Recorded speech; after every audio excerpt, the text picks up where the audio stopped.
সকাল সকাল উঠেই আমি স্নান করে নিয়েছি, কারণ আজ হচ্ছে একটা বিশেষ দিন। আজ আমার সন্তোষী মায়ের পুজোর উদযাপন। তো সেই জন্যই সব বাজার টাজার করে নিয়েছি। আর সন্তোষী মায়ের পুজোর উদযাপনে একটা নিয়ম আছে যে ওখানে বালক সেবা দিতে হয়। তো সেই জন্যই বাচ্চাদের জন্য কিছু খাতা আর পেন কিনে নিয়েছিলাম। আর এই মন্দিরের কিন্তু একটা সুবিধা আছে যে মন্দির কর্তৃপক্ষের হাতে যদি কিছু টাকা তুলে দেওয়া হয় তাহলে বাচ্চাদের সাথে সাথে বড়দেরও খাওয়ানোর একটা ব্যবস্থা করে দেয়। তো আমরা সেটাই করেছিলাম। আর এই যে শাড়িটা দেখছো, এই শাড়িটা কিন্তু আমি সন্তোষী মায়ের জন্য কিনে নিয়েছি। শাড়িটা আমার ভীষণ পছন্দ হয়েছে।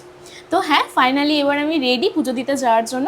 আর যেহেতু আজকে উদযাপন, সেহেতু ওখানে অনেক লোকজন হবে, তো সেই জন্য আমি শাড়িটাই পরে নিয়েছিলাম।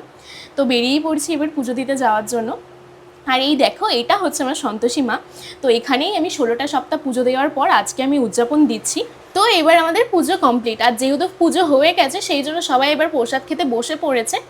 আর যেহেতু আজকে আমি উদযাপন দিচ্ছি সেই জন্য বাচ্চাদের হাতে খাতা পেন তুলে দেওয়ার পর আমি ওদের প্লেটে একটু একটু করে পায়েস দিয়ে দিচ্ছি। তো ফাইনালি আমি বাড়ি চলে এসেছি। আর সারাদিন উপোস করে থাকার পর কিন্তু পেটে কিছু পড়লে শরীর একদম ছেড়ে দেয়। তো সেই জন্য আমার শরীরও আজ চলছে না, আমি এবার একটু রেস্ট নেব।